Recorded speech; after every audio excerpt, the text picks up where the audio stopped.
Hello there and good evening. This is Al24 News live from Algiers, and coming up next in our news program.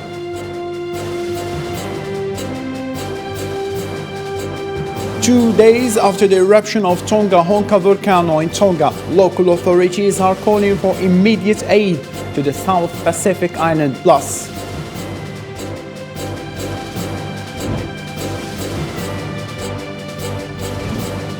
The world's most populous country recorded 10.62 million births last year, or only 7.5 births per 1,000 people.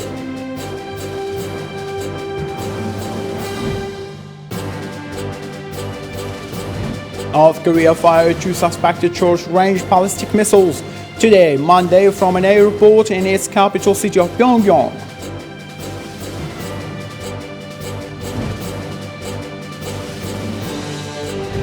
Also coming up in our news program, thousands of protesters took the streets in Amsterdam on Sunday. Protests against the government-imposed COVID-19 restrictions and vaccination campaign as virus infection hit a new record.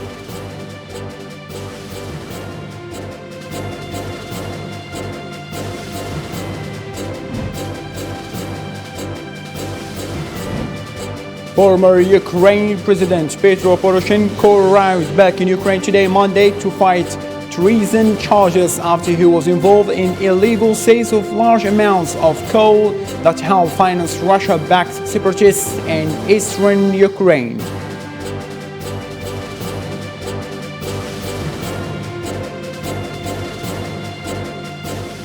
Hello again and welcome. Those who are today's headline. 2 days after the eruption of Tonga volcano in Tonga, local authorities are calling for immediate aid to the South Pacific Island. Australia and New Zealand started sending surveillance flights to assess the damage in Tonga. Nabil Khazini on What Follow. These satellite images show the scope of the Tonga volcano. From Earth, it was also tremendous. The eruption has covered the Pacific Islands in ash, cut power, and technologically disconnected Tonga from the outside world. We know that the Tonga cable, the fibre optic undersea cable, has broken 37 kilometres from Tongatapu, which is about halfway to the Honga volcano. Work is currently on the way to try and repair that, but we're probably looking at least 2 weeks before full connectivity. Although no deaths have been reported so far, the tsunami caused significant damages. The tsunami has had a significant impact on the foreshore on the northern side of Nuku'alofa, with boats and large boulders washed ashore. Shops along the coast have been damaged and a significant cleanup will be needed. The South Pacific island of Tonga is now calling for immediate aid amid an urgent need for fresh water and food. Ashes posed a major health concern by contaminating drinking water. New Zealand National Emergency Management Agency issued a tsunami warning.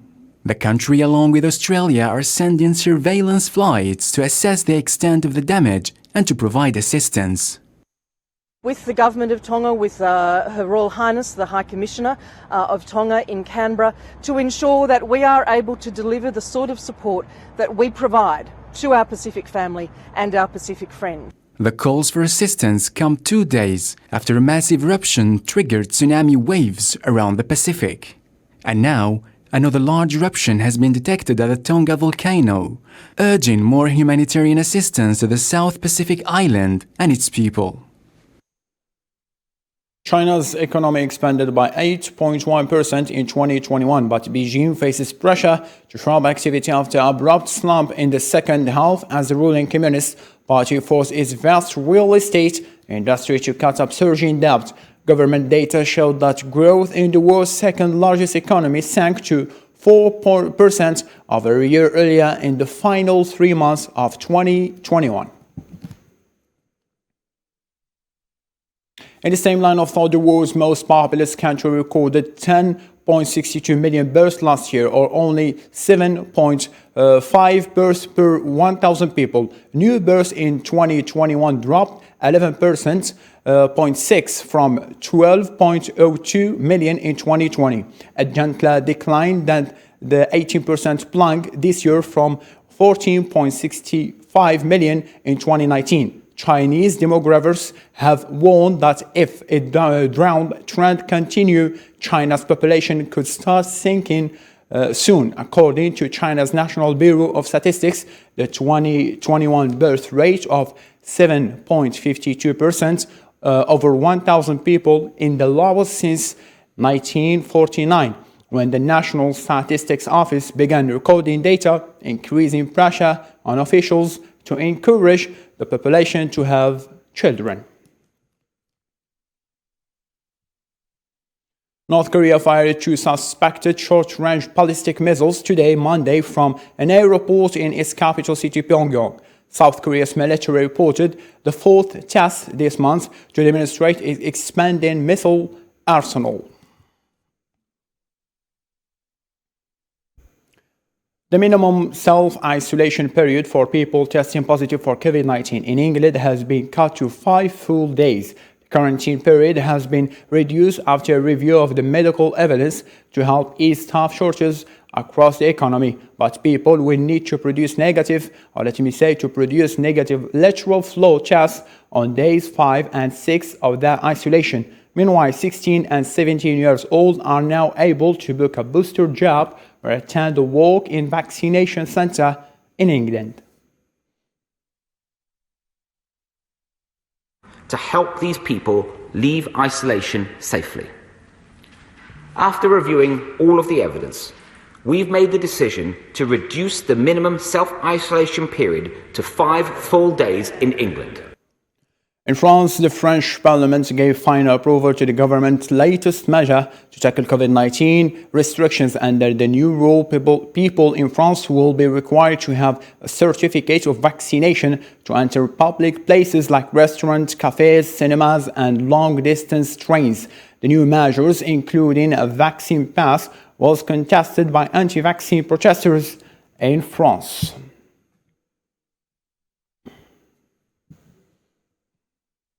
Austrian government presented revised plans for its proposed COVID-19 vaccine mandate. The new measures will now apply to all residents aged 18 and over, rather than 14 as originally intended. The Austrian government announced nearly 2 months ago that it would implement a general vaccine mandate early this year. Also Anfang Februar tritt sie in Kraft. Es wird eine Eingangsphase geben. This means that we will decide on compulsory vaccination as planned. It will come into force at the beginning of February. And now, of course, it is a totally sensitive topic. And that means that there are many facets that have to be considered when taking such a step. And that is exactly what we have done. Und die Impfpflicht tatsächlich auch kontrolliert. COVID-19 around the world is still spreading like never before, and the measure to stop this in this report.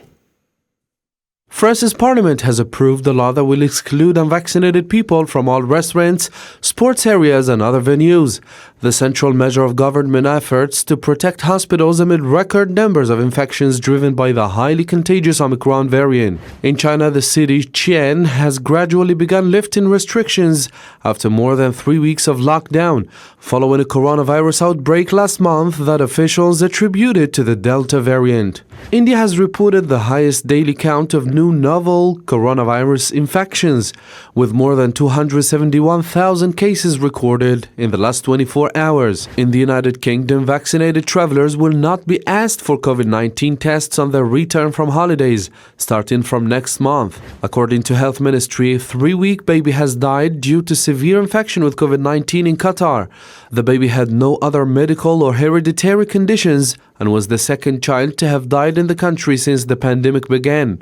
More than 1,000 people marched in Budapest protesting against COVID-19 inoculation at a rally organized by the far-right Our Homeland movement, which has been campaigning on a fierce anti-vaccine and anti-immigration message.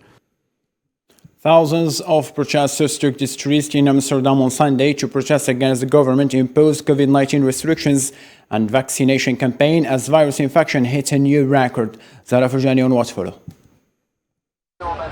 Amsterdam's streets were crowded with protesters on Sunday in opposition to the COVID-19 restrictions and vaccination campaign imposed by the government as virus infections hit a new record. Authorities were granted stop and search powers at several locations across the city, and scores of riot police vans patrolled neighborhoods where protesters marched with banners. The problem here in the Netherlands is that we don't have enough capacity in hospitals for the people, so raise that up. And I know it's not a thing that can be erased in 2 or 3 months. I don't know what's it going to do to me. I had COVID and there was not much problems for me, you know. I had a little bit cold and a little bit runny nose, a little bit headache, and that's it, you know. The Netherlands had one of Europe's toughest lockdowns for a month through the end of the year holidays. I want to stand up for the future of my kids.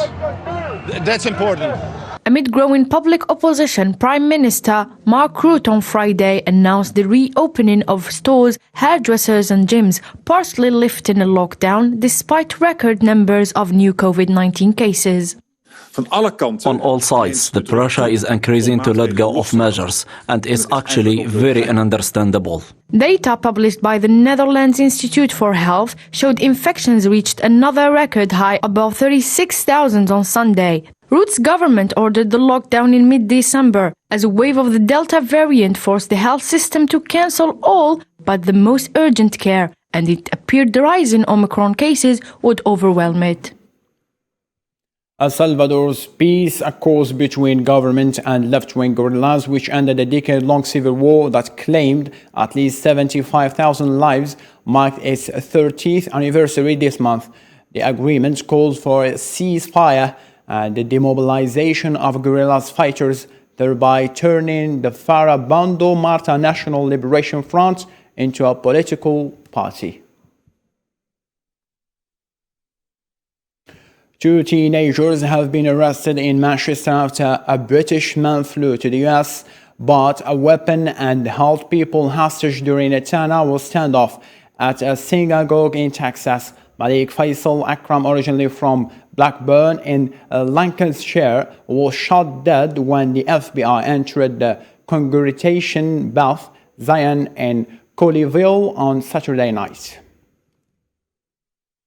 He said there was overwhelming cooperation with the local authorities and the FBI, and they did one hell of a job. This was an act of terror.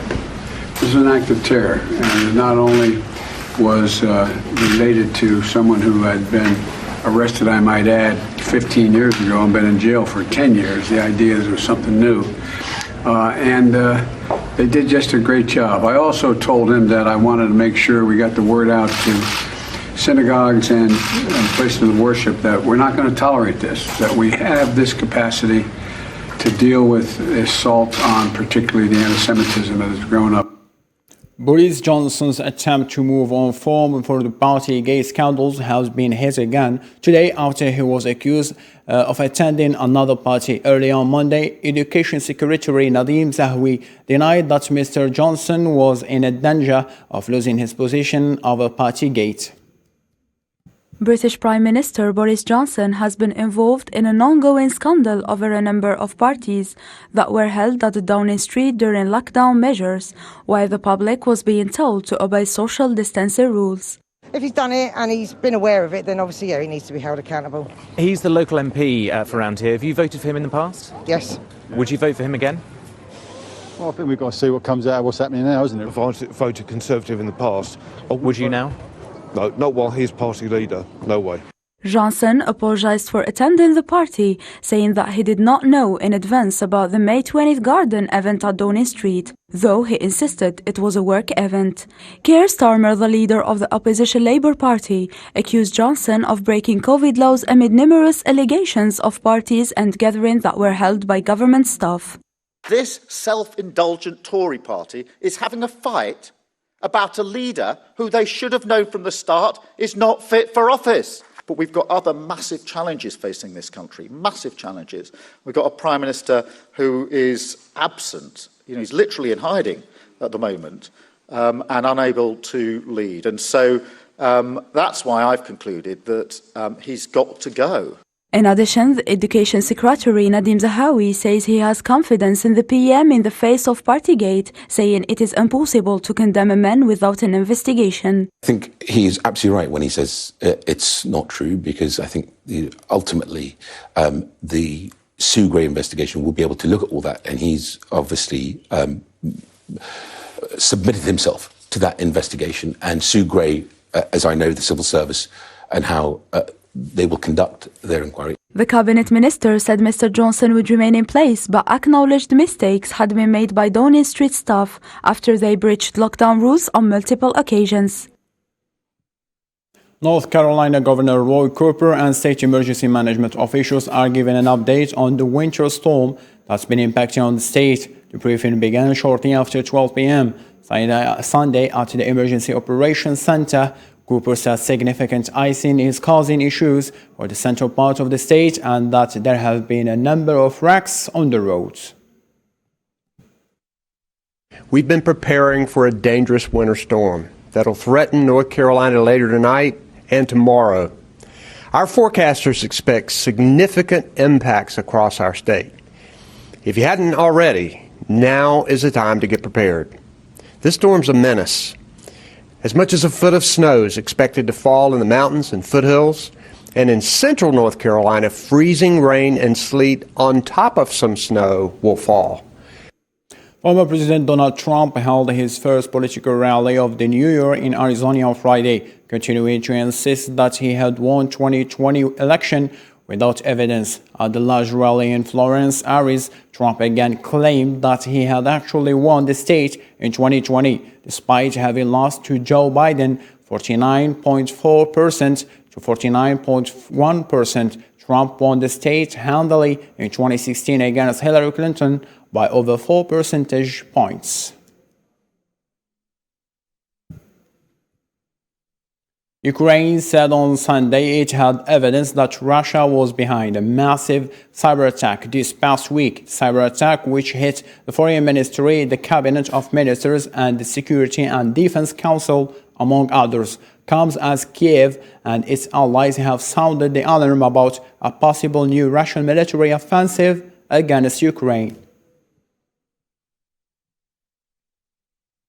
Former Ukraine President Petro Poroshenko arrived back in Ukraine on Monday to fight treason charges after he was involved in the illegal sale of large amounts of coal that helped finance Russia-backed separatists in eastern Ukraine. Poroshenko insists that he is innocent and that the charges against him are trumped by allies of his successors to distract him, while some of his supporters were carrying banners saying we need democracy and stop repressions. Yemen's Houthi rebels have claimed an attack in Abu Dhabi that caused fires and resulted in 3 fuel tankers explosions near state oil from ADNOC storage facilities. The fires began this afternoon in the industrial area of Musaffah and at the construction site near Abu Dhabi International Airport. Abu Dhabi police said in a statement that preliminary investigations suggest that the cause of the fires are small flying objects, possibly belonging to drones, that fell into the areas.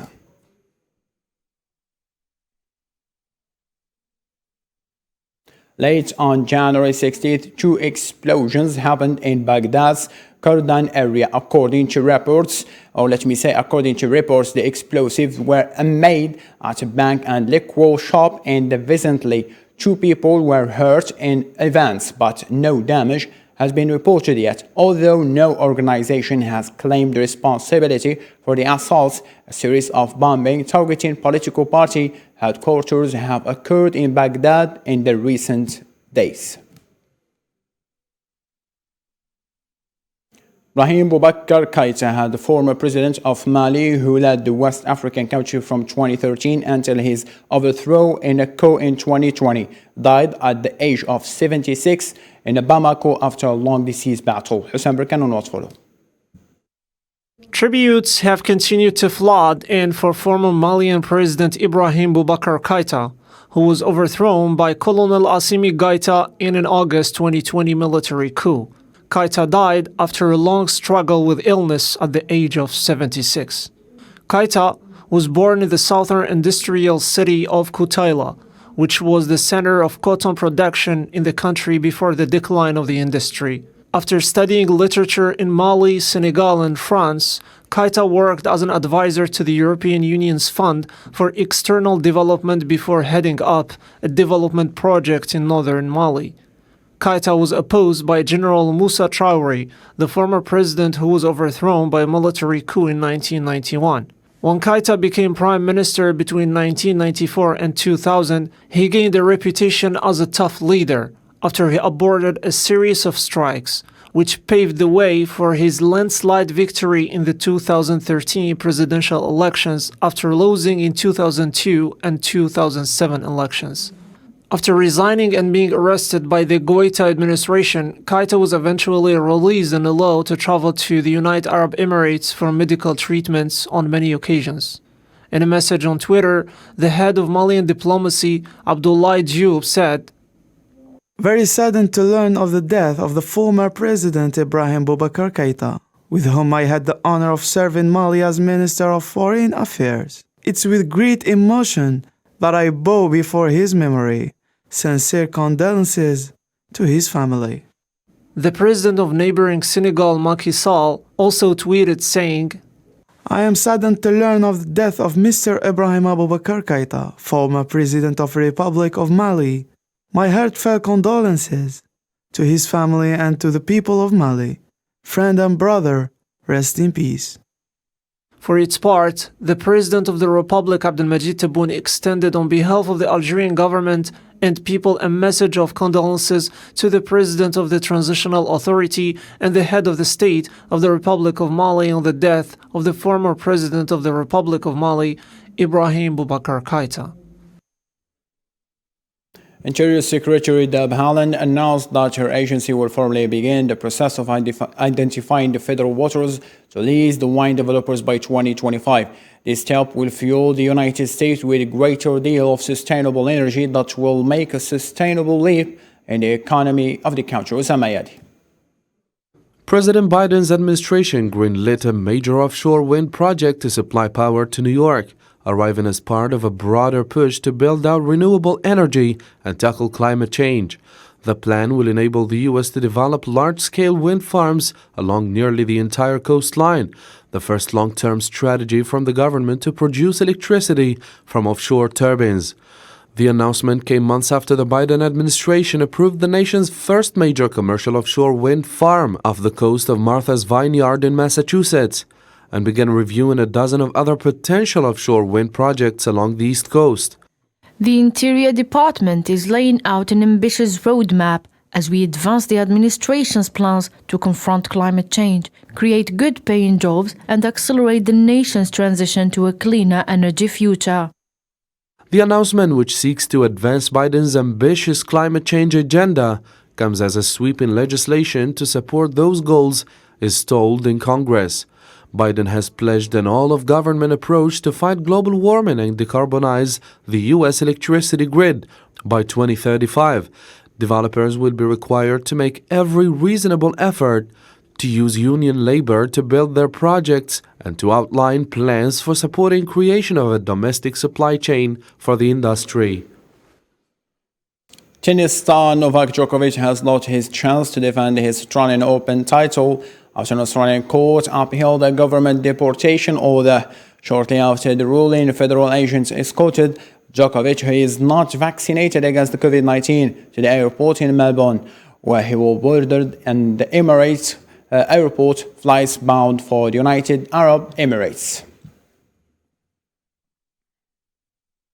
More international news in this roundup. Let's hear it. Libya is likely to conduct its general elections in June after missing the December deadline to elect its first president since the 2011 ouster and killing of longtime dictator Muammar Gaddafi. UN Special Advisor on Libya Stephanie Williams said it is still very reasonable and possible for the country's 2.8 million voters to cast their ballots by June in line with the UN-brokered 2020 roadmap. Activists on social media in the United States shared videos of devastating hurricane near Fort Myers, southwest Florida. Meteorologists warned of a tornado attack in the city of Fort Myers and Port Charlotte. It indicated that there was no evidence of hurricane reaching other parts of the state so far. Ukraine said on Sunday it had evidence that Russia was behind the massive cyber attack this past week. The cyber attack, which hit the Foreign Ministry, the Cabinet of Ministers and the Security and Defense Council, among others, comes as Kiev and its allies have sounded the alarm about a possible new Russian military offensive against Ukraine. At least 50 people were killed by gunmen in a raid on an area of northwest Nigeria. Dozens of armed men on motorcycles entered the area in Kebbi State on Friday night and exchanged gunfire with soldiers and policemen. Security forces were forced to retreat and the gunmen overran the area, burning shops and grain silos and stealing cattle in a raid that ran into the early hours of Saturday. An American visit to Algeria, which is going to be approximately a week long in the North African country. The American delegation made their first visit to various agricultural sites on Monday in the suburbs in Iran and as well as in Sidi Bel Abbas, in which the American farmers appreciated the Algerian products. The meeting had also marked the signing conventions with Algerian partners seeking potential Algerian-American collaboration to supplement the Algerian productivity and including it in the international market. Renke is a family-owned business based in Nebraska in the USA, and obviously our values is after-sales services and customer satisfaction. We are here to offer our products and the technology to the Algerian farmers. The technology is good. What we offer is, I think, is excellent, and I think it's going to change the people in Algeria. Sustainable agriculture is changing lives. I brought Renke to Algeria because of the quality of the product and the finding out that the company is very sincere and they do want to deliver a very good quality product to Algeria.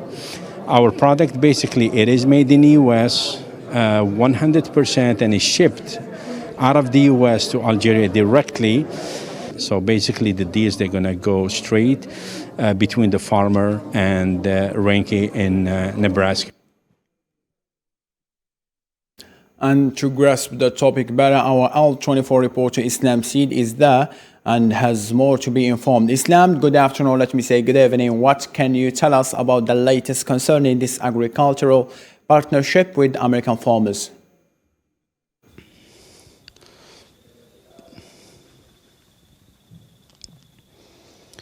Good afternoon, Abdurrahim. Good afternoon, dear viewers. The agricultural cooperation between the Algerian and the American Business Council has started from here in Wahran. Algeria is hosting the American delegation, where major American farmers and their companies from different parts around the United States, such as Renke, Texas Biotechnology, and Agri International, and others, are here bringing with them years of experiences in the field of agriculture. There is a meeting today which is held here in the Meridian Hotel of Wahran on the pretext of business-to-business meeting, aims at finding potential partnership and paving the way for broader mutual interest and work with the American expertise and specialists to develop this field. It is worth noting that yesterday the American delegation paid a visit to some sites to know more about the Algerian agricultural products. The visit includes also clementine farms, dairy cow farms, fattening farms, almonds, grapes farms, and others in irrigation and agricultural machinery in both states of Wahran and Sidi Bel Abbas. The roadshow includes also major provinces around the country, including Annaba, which is going to be the next destination for the delegation. And after that, to Edsuf and Hassi Masoud. Our channel, Al24 News, is following closely these activities during the whole week and keep you posted about more details. Thank you so much, Islam Seed. Catch you later for further details and more economic news in this roundup. Let's follow it. US drug maker company Pfizer announced it was making a 520 million euros investment plan in France over 5 years to help tackle COVID-19. The plan consists of a partnership between Pfizer and the French company Novacep to develop an anti-COVID pill treatment. According to Pfizer, part of the 520 million euros will also go into research in France, including partnerships with biotech firms. The People's Bank of China declared it was lowering the interest rate on $110 billion worth of one-year medium-term lending facility loans to 2.85%, a decision that aims to help boost the economy amid a slow in China's economic growth. The Chinese National Bureau of Statistics said gross domestic product (GDP) grew by 4% for the last 3 months of 2021 from a year earlier. During his annual address before the National Assembly, Venezuelan President Nicolás Maduro expects the South American country's economy grow by more than 4% last year. Maduro announced that after 5 years of the economic war of boycotts and blockades, Venezuela is back on track for economic growth. This comes after 8 years of recession and rising prices. Staffing shortages along with fewer customers are having big impact on retail sales in the United States. Small businesses owners in the US say they are paying more and therefore need to raise their products' prices. The Commerce Department in the United States said the US retail sales fell 1.9% in December amid the shortage of goods and surging infections. Our news closure in today's bulletin comes with a special guest, an Algerian leader in his field of work, or let me say a pioneer. One of the most brilliant minds, Walid Messili, known as the Mind Hacker, who is among the Algerian personalities whom they prove their competency here in Algeria as well as abroad in the United States of America. Walid is a computer engineer and fitness industry and a cybersecurity enthusiast. Walid is also a swimming coach with the USA swimming national team, and he is considered to be the first person to introduce applied hypnosis in Algeria and the Arab world. Walid Messili today here with us in Al24 News Studios after 7 years of absence from his beloved motherland, Algeria. Walid, hello and welcome. Hi, thank you for having me over. It's a pleasure. It's always a pleasure to have an Algerian leader. Walid, hypnosis, as it is known, is when you put someone asleep, but at the same time he can hear you, he can listen to you. But in your mind, as a professional, how can you define this latter? Well, hypnosis is a natural state. It's an artificial state of sleep, all right, where the person get into an altered state of consciousness. When we are focused in a movie, we get into a hypnotic state. When we are driving in a car and we get a certain destination, we get into a hypnotic state. So this is something very not natural. And hypnosis itself, it's a therapy where you can help people to stop smoking, overcome phobia, fear, anxiety, depression, motivation, improving memory, and even though for sport performance. Well, in 2 words, you can say that some people are still thinking that hypnosis is something related to magic, it's something related to magicians. Yeah. But you, as a nurse, you have also studied medicine. How can you grasp the idea from a different point of view as a professional as well? Absolutely, absolutely. So in hypnotherapy, I use like a latest technology and devices, for example, like such as binaural beats, and also I use an EEG machine. So the EEG machine is a device that's also used in the medical field, where it tests, for example, like the brain waves. All right, and it gives you a reading through the computer to see the activity of your brain, to see when you're in a conscious state, and to see when you go into a hypnotic state, to the subconscious mind. Okay, I believe that when you come over here, you have done a trick for us. So okay, we can see it all together. So let's say this is not maybe a trick, but this is more as what I do also besides hypnosis as a professional, as a hypnotherapist, as a therapy. I do it also as a show. All right. So I do like mind magic. It's a psychological magic. These things, they most of the time work, but sometimes it may not work depending on the environment. But let's try this together right now, all right? You have a number in your mind, right? Correct? All right. I need you to focus on that number in your mind, all right? And I need you to project this number to my mind, okay? Think of it. Okay. Now, this number that you have... Wait a moment. Yes. So I have to pick up a number in my mind and think of it. That number, all right? Now, I want you to double that number in your mind. So let's say if it's a 6, it's gonna be, let's say, 66 or 12. I mean, let's say 66. 66, okay. All right. So I have a number, I double it. You double it, okay? So if it's, let's say, a 1, it's gonna be 11, correct? Okay, I have one. So I hope this is gonna work. I'm gonna do my best. This is not a trick, okay? Look at me in my eyes, okay? 1, 2, 3, 4, 5, 6. 1, 2, 3, 4, 5, 6, 7, 8, 9, 10. 1, 2, 3, 4, 5. 22. Thank you so much. There you go. Thank you. How could you do this? It's the power of the mind. The potential of the mind is so powerful that most of us were not tapping into. So myself, as a hypnotherapist, what I do, I help people to tap into the 90% of their brain, into their subconscious mind. So just to explain more what just happened here in the studio, let's watch together what has happened before. All right, so I have a patient right here, and I'm using the EEG machine. So the EEG machine is something that I use when I induce hypnosis. And it allows me to show which state this person is. It can be in a awareness state, or it can be in a hypnotic state. So for example, if you can approach, you can close your eyes and you can just relax and allow yourself to completely let go. And you can see here, for example, in the computer, it shows me like the brain activity of the person. All right. So this machine, it's giving me the readings of his brain, the activity of his brain when he's relaxing, and it will allow me to show him where he's getting into his subconscious mind. And this is what I usually do and usually target as a professional hypnotist. Quite interesting. This is something new, I believe. Well, the technology has been used by doctors in the past, by psychiatrists, but as a professional hypnotist, I use these tools to help me to see where the person is and how deep they are into the hypnotic state. Using hypnosis can be done by different means. I use old means like energy, like magnetism, and I also use suggestion, and also I use these devices to help me out to see what the state is of hypnosis. What would it concerning your CV, or let me say your resume? You are also a swimming coach within the U.S. national team. In small words, or let me say, how could you manage to be all these champs together to be joined? Well, thank you.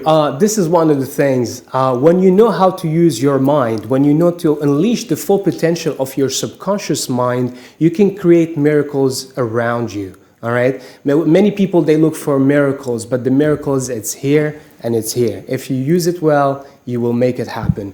Also, I use hypnosis with my swim team, when I help like swimmers to get better by their techniques, their sport performance, for example, getting rid of the fear before the competition. And yep. Well, we will try to do another trick outside the studio, because I'm not going to take the risk live. I'm not gonna put you to sleep, I promise. But thank you so much for having me. It's really a pleasure to be here. The pleasure is ours, and we always, inshallah, we will try to motivate the leaders in Algeria. Thank you so much, Walid, for being with us. Thank you for having me. Always. Appreciate it. Thank you so much. To this end, ladies and gentlemen, thank you so much for being with us. See you tomorrow, and good night.